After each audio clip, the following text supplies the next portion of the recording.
fade stop, but then we're gonna make sure that we can actually pivot out of it.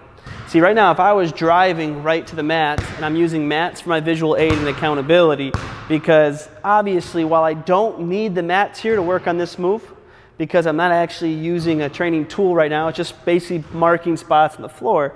What's nice about having the mat is I'll know that I know that I'm doing it correctly, and that's what I'll always say. You can remove these all you want, but if you have the advantage of having them, it marks the spot on the floor where I want my feet to go.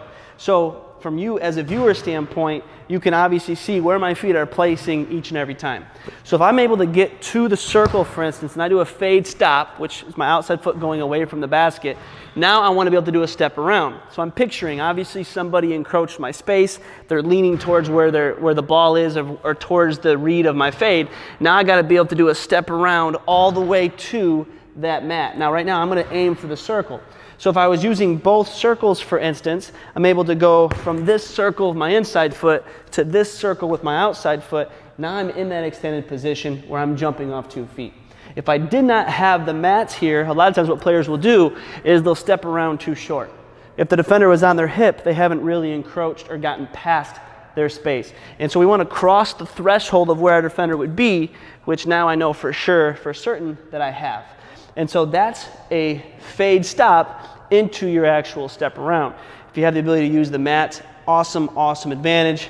Regardless of that, make sure you understand your space when you're performing this move. Now, a few keys on this. I want to be able to plant my feet aggressively going in this direction, and then my foot can go away from the basket. When I actually do my step around, I want to keep the ball where it would be protected. Don't bring it inside of your body, but do not that this is a travel, but do not jump off of 1 foot here. Really focus on jumping off 2 feet, because you have to assume if you're doing this move, you've dealt with a little bit of contact. More than likely you got someone here that's throwing off your balance, and so you want to be able to learn how to jump off 2 feet, fire through both legs to actually